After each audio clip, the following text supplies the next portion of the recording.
Hello viewers, welcome back to பொற்செல்வியின் தமிழ் சமையல். இப்போ ஒரு நியூ ரெசிபி பார்க்கலாம். ஃபெட்டா சீஸும் கேப்சிகமும் வச்சு ஒரு கிரேவி பண்ணலாம். சப்பாத்தி, தோசை, இட்லி எல்லாத்துக்கும் பொருத்தமாக இருக்கும். இதுக்கு ஒரு பட்டை, ஒரு 2 கிராம்பு, கொஞ்சம் சோம்பு, கொஞ்சம் சீரகம் எல்லாத்தையும் போட்டு வறுத்து எடுத்துக்கலாம். எடுத்துகிட்டு ஒரு பெரிய வெங்காயம் ஒன்று கட் பண்ணி போட்டுக்கலாம். ஒரு பூண்டு பல்லும் போட்டு வதக்கிக்கலாம். ஒரு 2 துண்டு இஞ்சியும் போட்டு வதக்கிக்கலாம். ஒரு பச்சை மிளகாய், ஒரு கார மிளகாய் இதையும் போட்டு வதக்கிக்கலாம். இஞ்சி ரொம்ப போட வேண்டாம், ஒரு சின்ன துண்டாக ஒரு 2 துண்டு போட்டால் போதும். இது எல்லாமே நல்லா வதங்கட்டும். அடுத்து ஒரு தக்காளியை கட் பண்ணி போட்டுக்கலாம். ஒரு 4-5 முந்திரி பருப்பையும் போட்டுக்கலாம். இது எல்லாமே நல்லா வதங்கட்டும். இதை எடுத்து ஒரு பவுலில் வச்சுட்டு அதே பேனில் கொஞ்சம் நெய் விட்டுட்டு 1 டீஸ்பூன் மஞ்சப்பொடி, 1 டீஸ்பூன் மிளகாப்பொடி எல்லாத்தையும் போட்டு நல்லா வதக்கிக்கிட்டு அதில் நம்ம ஃபெட்டா சீஸை வச்சு லேசாக வறுத்து எடுத்துப்போம். இந்த ஃபெட்டா சீஸ் போட்டால் பன்னீரை விட இன்னும் சாஃப்டாக இருக்கும், டேஸ்ட்டாகவும் இருக்கும், நல்லா ஹெல்த்தியாகவும் இருக்கும். லேசாக ஒரு புளிப்பு இருக்கிறதுனால இன்னும் டேஸ்ட்டாக இருக்கும் கிரேவி. இதை அப்படியே மெதுவாக வதக்கிக்கலாம். ரொம்ப வேகமாக கிண்டுனா உடஞ்சி போயிடும். அதையும் எடுத்து வச்சுட்டு அதே பேனில் கொஞ்சம் 2 ஸ்பூன் நெய்யை விட்டுக்கலாம். இது எல்லாமே நெய்யில் செஞ்சால் தான் நல்லா வாசனையாக இருக்கும். ஒரு பெரிய வெங்காயத்தை பொடியாக நறுக்கி அதை போட்டு வதக்கிக்கலாம்.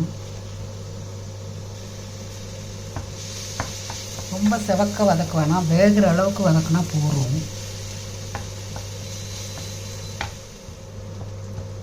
எல்லாம் நல்லா வதங்கிருச்சு, பச்சை வாசனையும் போயிடுச்சு.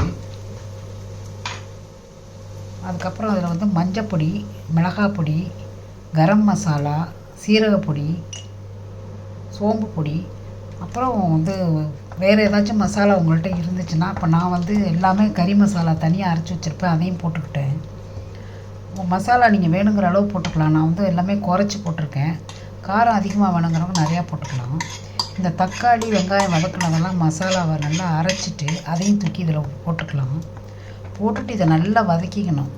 அப்போ தான் நல்லா வாசனை நல்லா அடிக்கும்.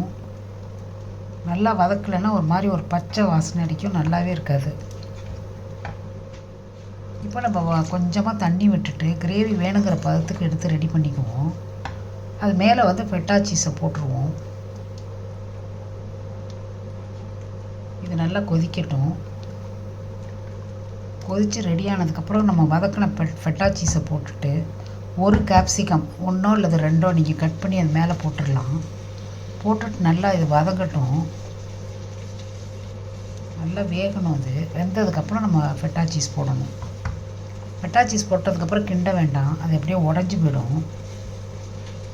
இந்த கேப்சிகம், ரெட் கேப்சிகம் ரொம்ப உடம்புக்கு நல்லது, எஸ்பெஷலி லேடிஸ்க்கு ரொம்ப நல்லது. குழந்தைங்க நல்லா விரும்பி சாப்பிட்ற காய் இது. அதையும் போட்டுக்கலாம், அதாவது ஃபெட்டா சீஸ் வதங்கினதையும் போட்டுக்கலாம்.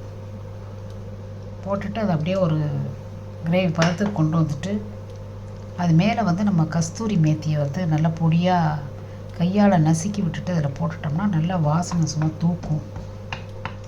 சப்பாத்திக்கு இது ஒரு புதுவிதமான ஒரு சைட் டிஷ்ஷு. கஸ்தூரி மேத்தி உடம்புக்கும் நல்லது, நல்ல வாசனையை கொடுக்கும் கிரேவிக்கு. இந்த வீடியோ உங்களுக்கு உபயோகமாக இருக்கும்னு நினைக்கிறேன். பிடிச்சிருந்தால் லைக் பண்ணுங்கள், கமெண்ட் பண்ணுங்கள், ஷேர் பண்ணுங்கள், மறக்காமல் சப்ஸ்கிரைப் பண்ணுங்கள். வணக்கம்.